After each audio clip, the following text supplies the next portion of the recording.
बेटा अरविंद, सोने का समय हो गया, जल्दी आओ।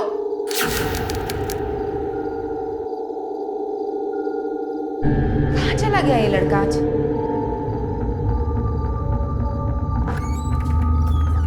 अरविंद, अरविंद,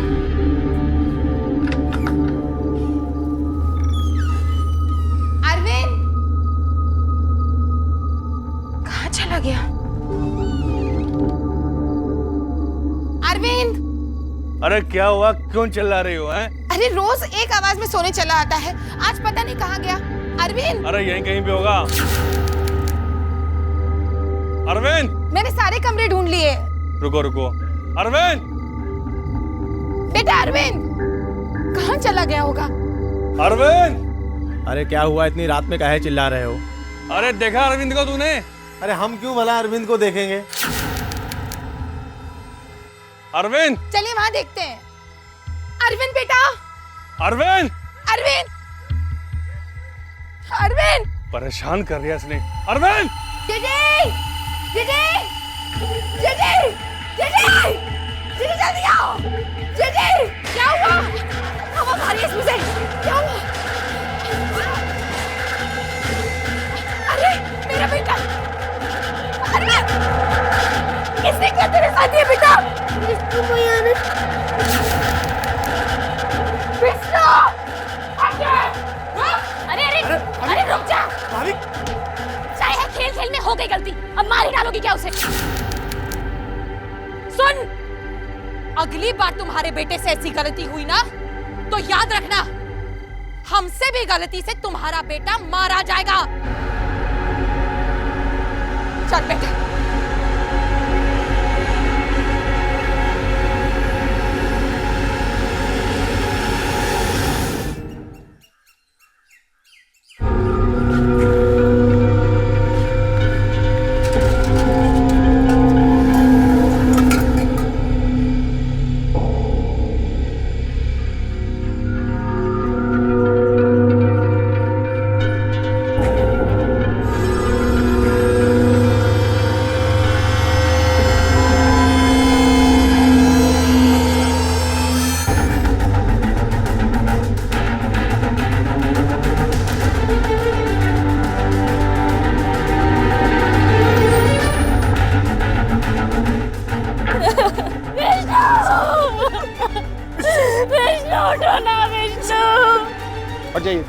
चलिए हटिए, हटो हटो।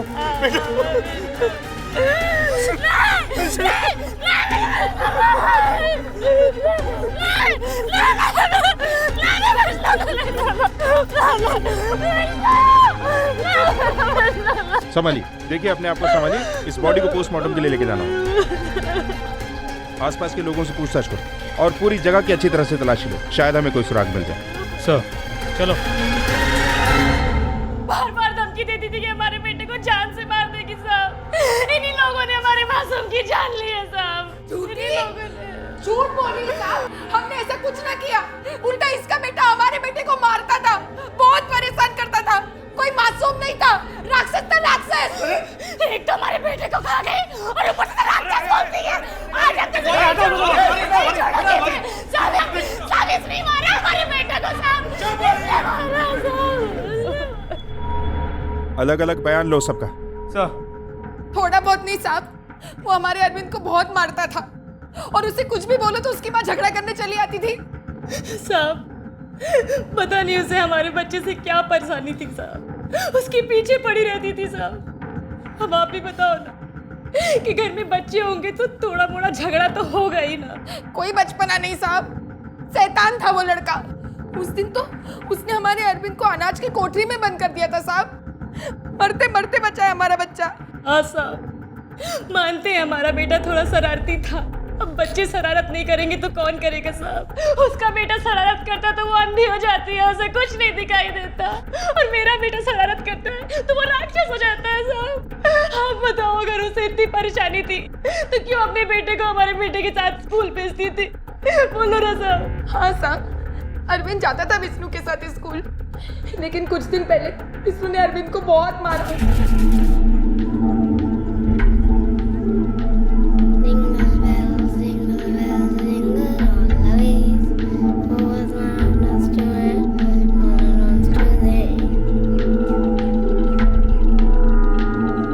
चल।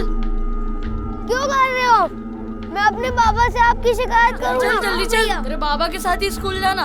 अरे तू तो मेरा भाई है ना, शिकायत क्यों करेगा? अच्छा भाई है ना तू मेरा। चल चल चल जल्दी जल्दी चल, बाबा से शिकायत नहीं करना। हाँ चल।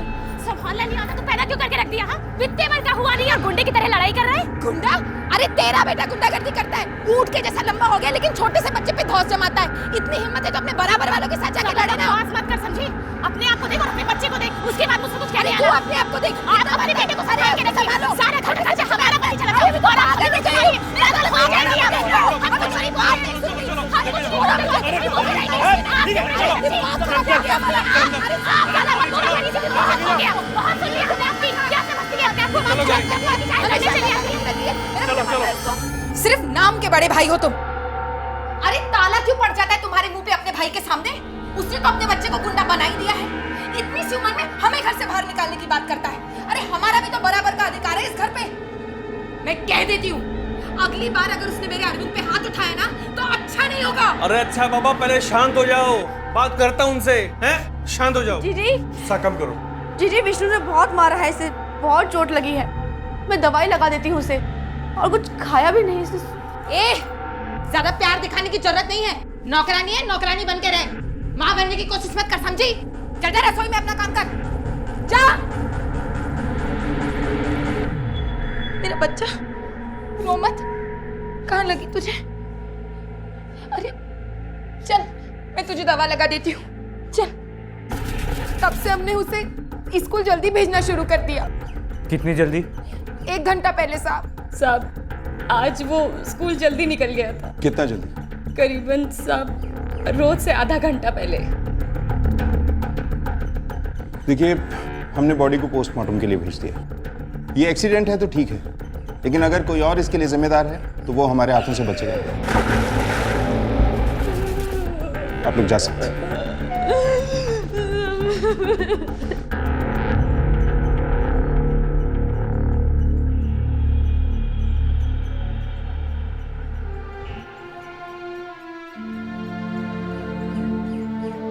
अरे बस करो मम्मी, देर हो रही है। 2 मिनट बेटा, 2 मिनट।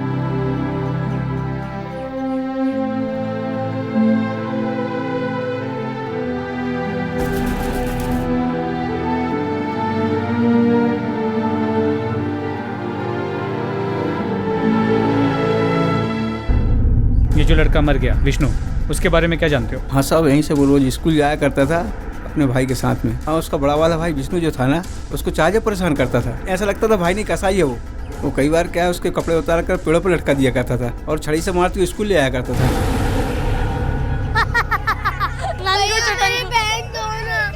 पैंट दे दूं? अरे क्यों दे दूं? बता ना ऐसे ऐसे क्या बताऊं? आपकी शिकायत करूंगा। हाँ ऐसे ही चले जा बाबा के पास, जा जा जा जा। नंगू चटन अरे निकल नहीं रहा, क्या करूँ? ये निकाल देता है, जा जा। और ये हम सब गाँव के लोग देखते थे, लेकिन आपस का मामला था इसलिए कुछ बोल नहीं सकते थे। अच्छा, आज सुबह तुमने उन दोनों या दोनों में से किसी एक को भी स्कूल जाते हुए देखा है? नहीं साहब, आज तो हमने नहीं देखा साहब। ठीक है, तुम जाओ, चलो।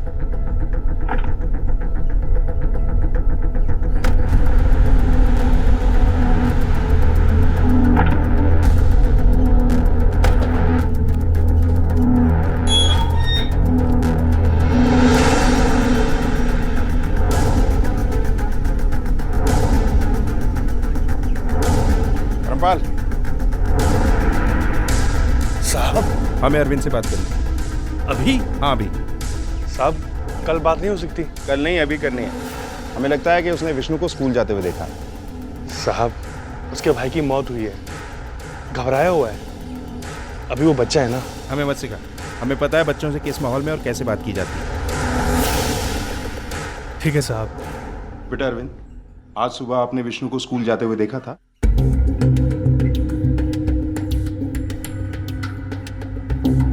बताओ बेटा, देखा था आपने विष्णु को?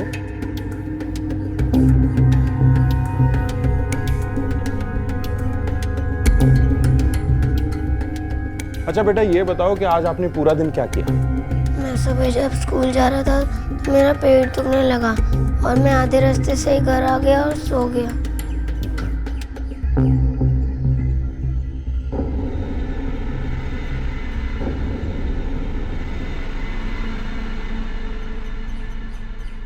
सर कुछ तो मसला है।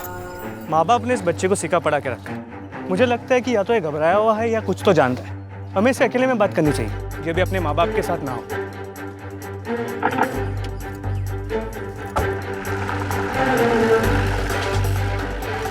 देखो, दोनों भाई रहते एक ही घर में हैं लेकिन अलग अलग। ये तो हमें पता है कि इन दोनों के बीच में लड़ाई थी। अब इनके जानने वालों से ये पता करते हैं कि लड़ाई कितनी सीरियस थी। मुझे नहीं लगता ये कोई एक्सीडेंटल डेथ है। और जिस तरह से रेखा अपने जेठ जेठानी पे इल्जाम लगा रही है, दाल में जरूर कुछ काला है। पूरी तफ्तीश करो दोनों भाइयों और उनकी बीवियों की। कहीं ऐसा ना हो कि आपसी रंजिश में निशाना एक मासूम बच्चा बन जाए। क्या बताऊं साहब, दोनों भाई आपस में झगड़ते रहते थे और उनके झगड़े में हम मजदूर पिल जाते थे। रामदास भाई तो मजदूरों का खून चूसते थे और धर्मपाल भाई हमारा पैसा। राजेंद्र भाई तो 2 मिनट के लिए कोई मजदूर अगर बैठ आता था तो उसकी दिन भर की दिहाड़ी काट लेते थे। और धर्मपाल भाई वो तो अपनी दारू और अय्याशी में बिजी रहते थे। धर्मपाल भाई तो साहब सिर्फ तनख्वाह वाले दिन ही मिलते थे। तो पैसे वाली बात तो बताइए। कौन सी बात? बताता हूँ ना साहब। अरे शांत हो जाओ साहब, आ रहे हैं, पैसे मिल जाएंगे। खड़े रहो भाई, चिल्लाने से पैसे थोड़े नहीं मिलेंगे। आपका रोज का ये परेशानी रहता, पैसे नहीं रहते। थोड़ा सब्र करो, पैसे मिल जाएंगे हम लोग को। साहब आने वाले हैं। अरे पैसा चाहिए हमें। लो आगे। अरे हमको पैसा चाहिए। चुप, पैसा आ गया है। पैसा पैसा पैसा, ये ले बांट दे। आवाज नीचे। चलो एक एक करके आओ। चेतन पटेल, अंगूठा लगाओ।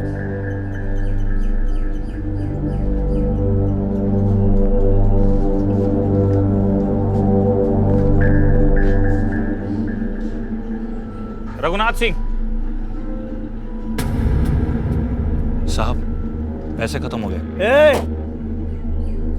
दिमाग खराब मत कर। राजेंद्र ने जितने पैसे मुझे दिए मैंने तुझे लाके दिए। अब वो कम है क्या ज्यादा, उससे पूछ। अरे क्या बात होती है? काम कराने के बाद पैसे नहीं दोगे क्या? ऐसा नहीं चलने वाला है। इस बार तो हम पैसे लेकर ही जाएंगे। हाँ, पैसे तो लेके जाएंगे। अरे शांत हो जा भाई, अरे शांत हो जाओ, सबको पैसे मिलेंगे। अरे मुझसे ही शायद गलती हो गई बैंक से पैसे लाने में। कुछ भी कीजिए, हमको पैसा चाहिए भैया। मैं खुद राजेंद्र भाई साहब के पास जाऊंगा। अरे हमें नहीं पता, पैसा चाहिए, अभी पैसा लेकर जाओ। मैं खुद राजेंद्र भाई साहब के पास जाऊंगा। पैसे चलिए बैठिए। अरे पैसा लेकर जाओ। मैं खुद जाऊंगा, मैं पैसे लेकर आऊंगा। अभी राजेंद्र भाई से बात तो कर लेने दो। दीवान जी, ऐसा आप पे विश्वास करके हमें नहीं जाने दे रहे, नहीं तो ये दोनों भाई ये तो बिल्कुल किसी भी विश्वास के लायक नहीं है।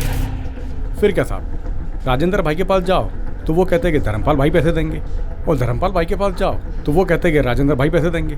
साहब चक्कर लगा लगा के एड़ियाँ गिर गई। कुछ लोगों के पैसे मिल गए और कुछ लोग गांव चले गए। गांव चले गए मतलब इस गांव के नहीं थे क्या? नहीं साहब, दोनों भाई बहुत चालाक हैं। जो यहाँ के लोकल मजदूर थे उनके तो पैसे दे दिए, और जो बाहर के थे उनके रोक लिए। अब वो परिवार वाले थे, कब तक यहाँ रहते, इसलिए वो गांव चले गए। अच्छा, वो अकाउंटेंट मतलब वो मुनीम, वो कहाँ मिलेगा? साहब वो तो उस घटना के बाद से ही नौकरी छोड़ के चला गया था। सुना है कि मजदूरों ने उसको धमकी दी थी, तब से उसने यहाँ पे आना ही बंद कर दिया। चलो ठीक है। लड़ाई झगड़ा तब होता है साहब जब लोग बराबर के हो, और यहाँ तो जब भी लड़ाई हुई है हमेशा विष्णु के कारण ही हुई। वो ही हमेशा अरविंद को मारता पीटता था, परेशान करता था। कोई बचाओ मुझे, अम्मा बचाओ। अब आप ही बताइए साहब, ऐसे कौन से माँ बाप होंगे जो विष्णु के ऐसे बार बार करने पर उसको सबक नहीं सिखाना चाहेंगे? तो तुम्हारा मतलब है कि विष्णु को धर्मपाल या गौरी में से एक ने या दोनों ने मिलकर मारा? मेरा वो मतलब नहीं था साहब। तो क्या मतलब है तुम्हारा? मार सकते हैं या नहीं, एक बात बोल। हमें नहीं मालूम साहब, मार भी सकते नहीं भी मार सकते। सच्ची में साहब हमको नहीं मालूम। चलो।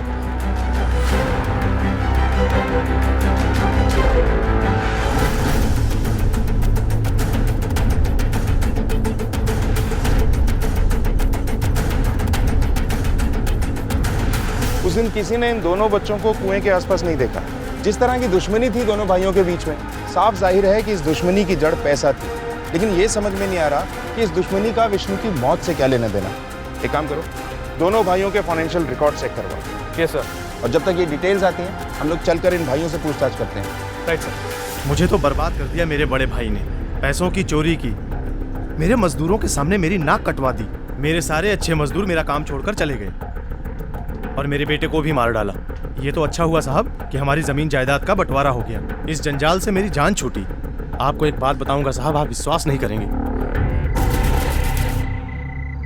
अरे सुन राजेंद्र, सुन, देख तुम्हारा बेटा तो मर चुका है। अब जो तुम्हारी जायदाद में हिस्सा है उसे तो हमारे बेटे के नाम पे कर दे, हैं? वैसे भी तेरे मरने के बाद वो सारी जायदाद हमारे बेटे के नाम पर हो जाएगी, समझा?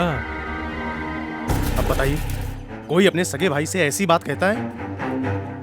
और जब वो ये बात मुझसे कह रहा था, उसका बेटा तो वहां खड़ा होकर मुस्कुरा रहा था, और मेरा बेटा?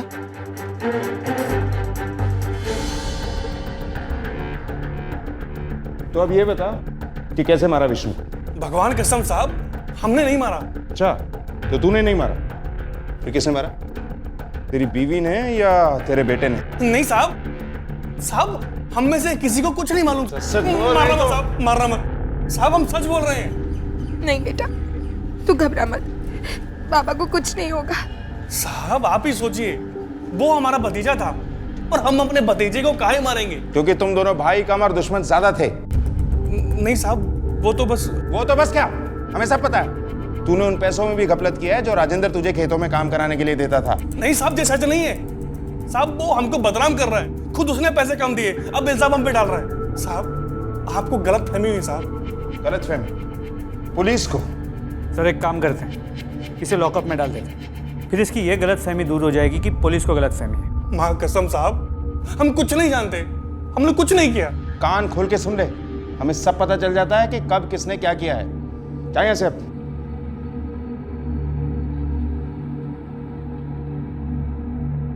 और हाँ, कल शाम 5 बजे तीनों थाने में हाजिर हो जाना। कल का है साहब? कल ही नहीं, कल से हर रोज ठीक शाम 5 बजे तीनों यहाँ हाजिर होना, जब तक हम ये केस सॉल्व नहीं कर लेते।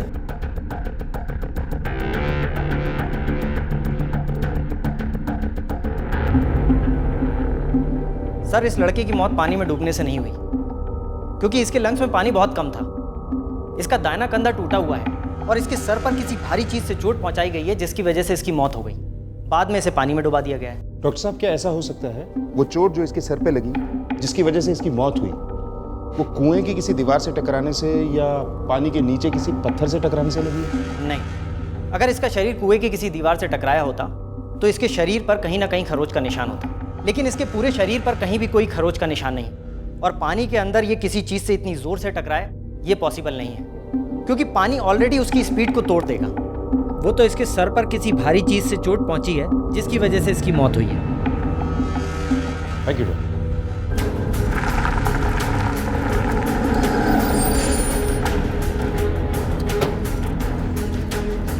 पीठ पर चोट, कुछ अजीब बात। इसका मतलब है किसी ने बच्चे को मारकर कुएं में फेंका हो। तो हो सकता है कि अरविंद ने ये होते हुए देखा था, इसीलिए वो इतना घबराया हुआ। 5:30 बज गए। ये धर्मपाल अपने बच्चों को लेकर नहीं आया? सर हवलदार को भेज के बुलवा लेता हूँ। हेलो, क्या? ठीक है, गाड़ी निकालो। सर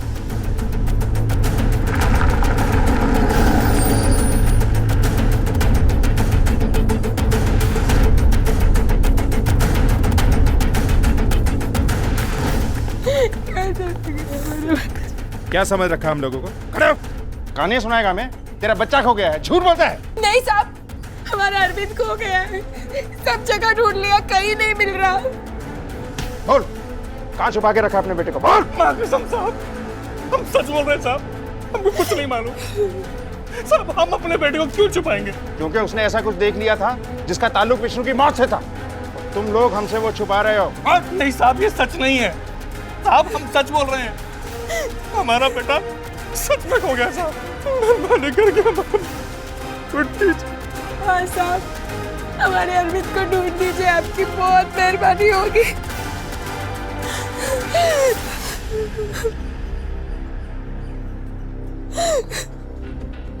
ठीक है, हम देखते हैं। ये सविता से जानकारी हासिल करो, शायद इसे कुछ पता है। मैं उधर देखता हूँ। सर आप जरा यहाँ आएंगे? सच में साहब, हमें कुछ नहीं पता साहब, हम तो वैसे भी दूर रहते हैं। हमारा तो बेटा चला गया, अब उसके बेटे को गायब करने से हमारा बेटा वापस तो नहीं आने वाला ना साहब? साहब, हमारे भाई से झगड़ा जरूर है, लेकिन हम लोग ऐसा कुछ सोच भी नहीं सकते हैं। और साहब, अरविंद तो हमारे भी बेटे जैसा है ना। हम तो बस भगवान से यही प्रार्थना करेंगे कि वो जहाँ भी हो ठीक हो और जल्दी मिल जाए बस। जी साहब।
ये खबर तो पक्की है कि कल के दिन फिरौती के लिए कोई किडनैपिंग नहीं हुई थी, क्योंकि अब तक फिरौती के लिए कोई कॉल नहीं आया और हमारे खबरियों के पास भी किसी बच्चे की किडनैपिंग की कोई न्यूज़ नहीं है। इसका मतलब है कि अरविंद अगवा तो हुआ है, लेकिन फिरौती के लिए नहीं, दुश्मनी के चलते, या फिर मारा गया। तो क्या राजेंद्र?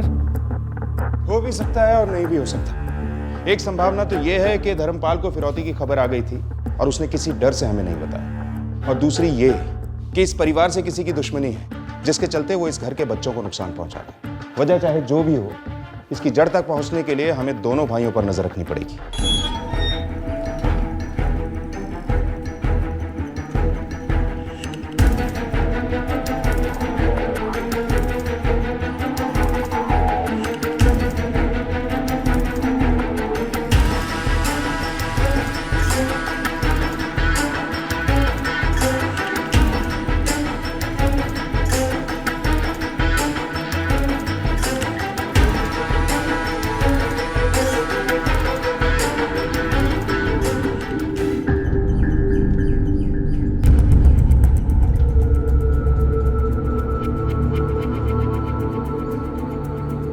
तुम दोनों उस पर नजर रखो।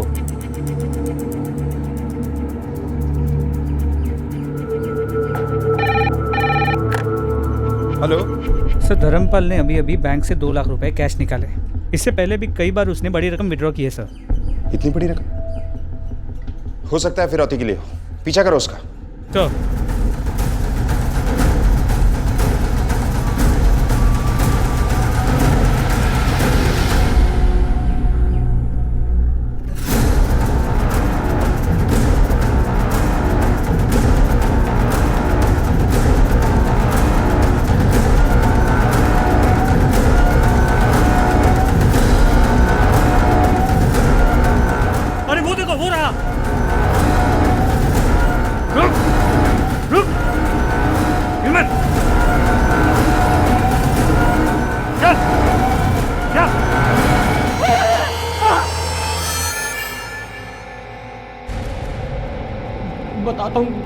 बताता हूँ।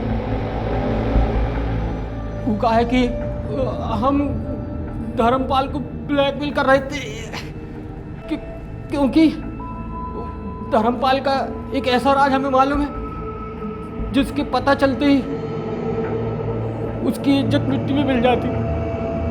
ये बता कि ये राज तुझे कैसे पता? जल्दी बता। ये देखो, ये है अपना घर।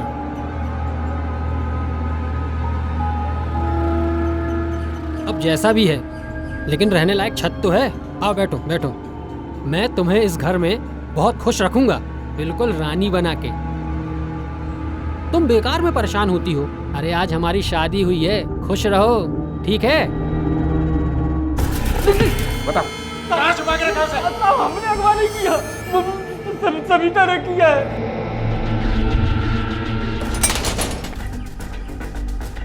ढूंढो।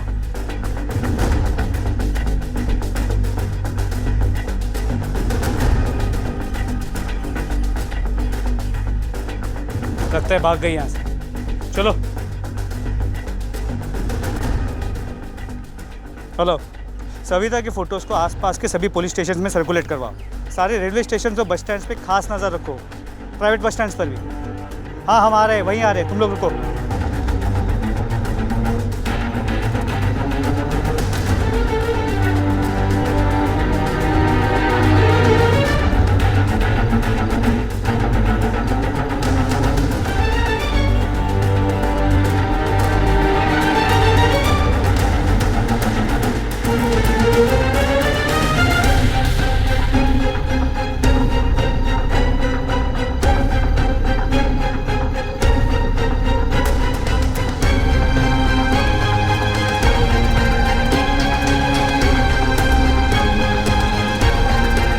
किसे देखा है?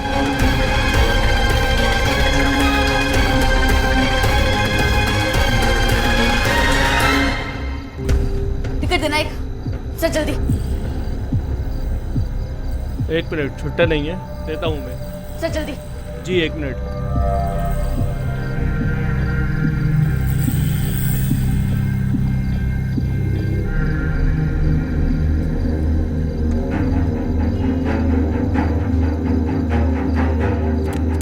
रुको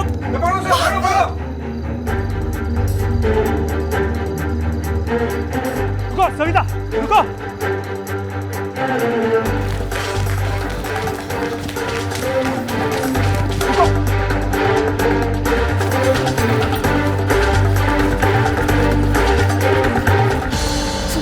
जब तुम वापस ना हो ना, यही इंतजार करना, कहीं जाना मत।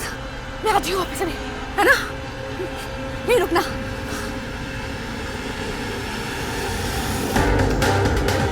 सविता रुक।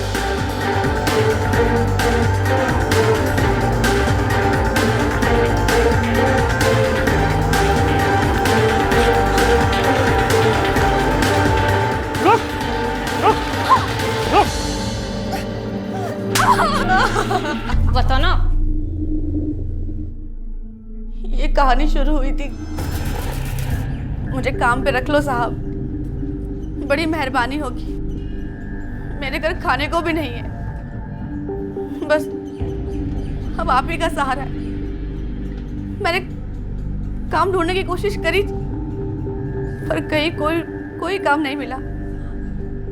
सोचा आप लोग तो मेरे अपने हो, आप तो साथ दोगे ना, इसलिए यहाँ चली आई।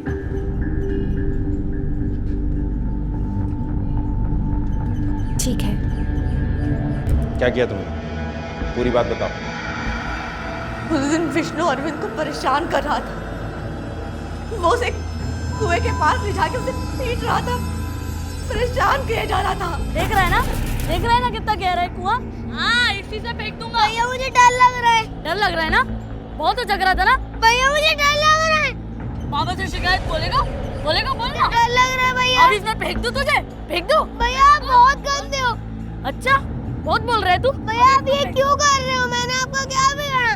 बहुत डर लग रहा है तुझे? भैया मुझे गुस्सा आ रहा है, मैं मार दूंगा।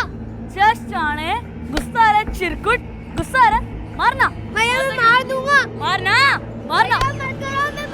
मारना। अरविंद ने परेशान होकर तो धक्का दे दिया और वो कुएं में जा गिरा। विष्णु भैया, विष्णु भैया, विष्णु भैया, भैया।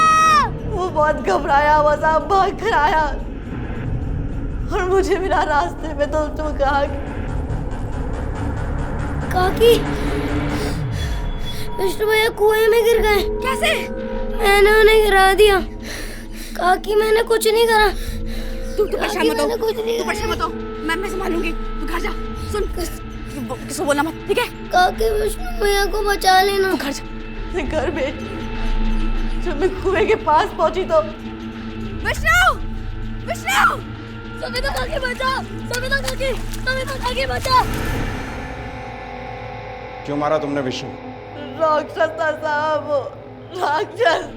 और उसकी माँ कुछ नहीं करती थी, नाम की माँ थी ना साहब। उसकी माँ तो मैं थी, मैं उसकी माँ थी। अरे मेरा बेटा, किसने क्या तेरे साथ ये बेटा? विष्णु भैया ने। विष्णु! हाँ साहब, मैं ही अरविंद की माँ हूँ।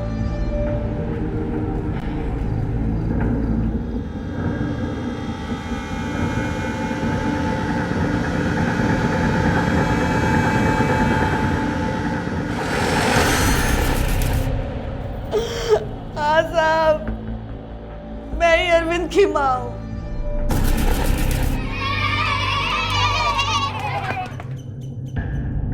एक लाख है, रख ले।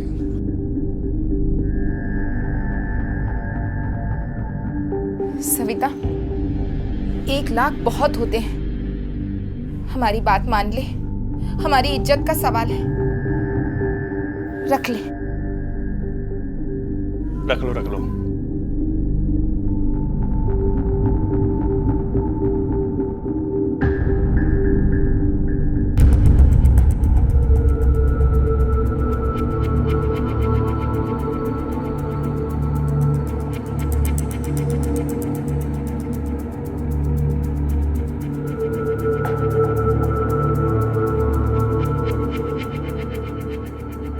ओ मेरा बच्चा, आजा आजा माँ के पास।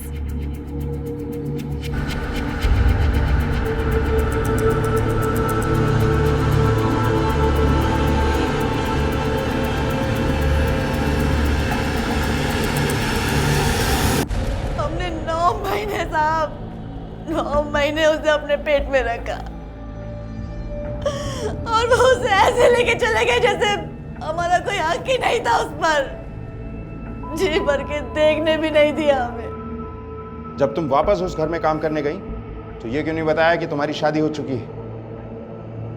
मदन ने कहा था। अरविंद के जन्म के बाद जब मैं मदन से मिली तो सब कुछ जानते हुए भी उसने मुझे अपनाया, मुझे शादी करी। ये देखो, ये है अपना घर।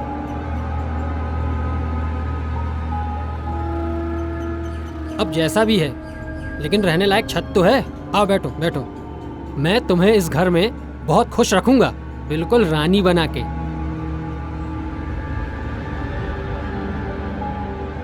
अरे तुम तो बेकार ही परेशान होती रहती हो, इतना चिंता क्या करती हो? वो तुम्हारा बच्चा है ना, और तुम्हारा बच्चा हमारा बच्चा, और फिर मैं तो हूं ना तुम्हारे साथ। उन लोगों ने मुझे 2 लाख रुपए दिए थे और पहले ही कह दिया था कि मेरा बच्चे पे कोई हक नहीं रहेगा। तो क्या हुआ? सिर्फ पैसा दे देने से कुछ होता है क्या? कानून भी कोई चीज होती है कि नहीं? वो तो ठीक है, पर हम गरीब लोग हैं, ये कोर्ट कचहरी के चक्कर। तुम्हें इस सब की चिंता करने की कोई जरूरत नहीं, वो मैं हूं ना, मैं सब देख लूंगा। बस तुम वही करना जो मैं कहूँ, समझी? हमारा बच्चा हमें मिल जाएगा, तुम बेकार में परेशान होती हो। अरे आज हमारी शादी हुई है, खुश रहो, ठीक है? फिर मैं उस घर में काम मांगने गई साहब, और फिर अरविंद मेरे आंखों के सामने ही रहने लगा। फिर तुम दोनों ने उसके माँ बाप से पैसे ऐंठना शुरू कर दिया। कैसे पैसे साहब? हमने कोई पैसे नहीं लिए। मदन ने हमें सब कुछ बता दिया है सविता। अपने बेटे को हासिल करने की कोशिश में तुमने उसे अगवा किया और खुद ही उसे खो दिया। ले जाओ इसे। नहीं साहब, नहीं साहब, मेरे बच्चे को ढूंढो साहब, साहब मेहरबानी करके मेरे बच्चे को ढूंढो साहब। नहीं नहीं साहब, नहीं।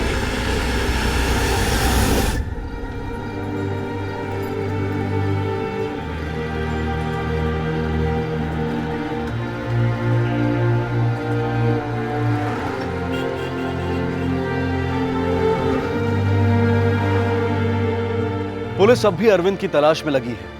सविता की अरविंद को सुरक्षित और खुश देखने की चाह ने उसे एक ऐसी जगह पर लाकर खड़ा कर दिया था जिसका उसे कोई अंदाजा भी नहीं था। सविता को कत्ल और अपहरण के जुर्म में आईपीसी की धारा 302 और 365 के तहत आजीवन कारावास की सजा सुनाई गई और मदन को ब्लैकमेलिंग के लिए धारा 383 के तहत 3 साल की सजा हुई है। धर्मपाल और गौरी ने एक कोक किराए पर ली थी और सिर्फ इसलिए क्योंकि उन्हें अपनी इज्जत मिट्टी में मिल जाने का डर था। हमारे देश के कानून में ऐसे कई प्रावधान हैं जिनके जरिए एक जोड़ा किसी बच्चे को गोद ले सकता है या फिर सरोगेसी यानी कि किराए की कोख के सहारे बच्चा पा सकता है। लेकिन अगर कोई जोड़ा समाज और जग हसाई के डर से बच्चा पाने की चाहत में कानूनी रास्ता न लेकर गैर कानूनी तरीकों का इस्तेमाल करता है तो वो अनजाने में ही जुर्म की दुनिया में शामिल हो जाता है और असामाजिक तत्वों का शिकार भी हो सकता है। ऐसा ही कुछ धर्मपाल और गौरी के साथ भी हुआ। एक बच्चे के माँ बाप बनना हर पति पत्नी का सपना होता है, लेकिन इस सपने को पूरा करने के लिए गैर कानूनी तरीका अख्तियार करना पूरे परिवार के लिए घातक साबित हो सकता है। इसलिए जो भी पति पत्नी स्वाभाविक तरीकों से बच्चा ना पा सकें उन्हें अपने सपनों को पूरा करने के लिए कानूनी तरीकों का ही इस्तेमाल करना चाहिए। अब मैं अनूप सोनी आपसे विदा लेता हूं। फिर मुलाकात होगी अगले एपिसोड में एक और चौंका देने वाले केस के साथ। तब तक अपना और अपने परिवार का ख्याल रखें और देखते रहें क्राइम पेट्रोल डायल 100। सबक एक को सीख हम सबको। जय हिंद।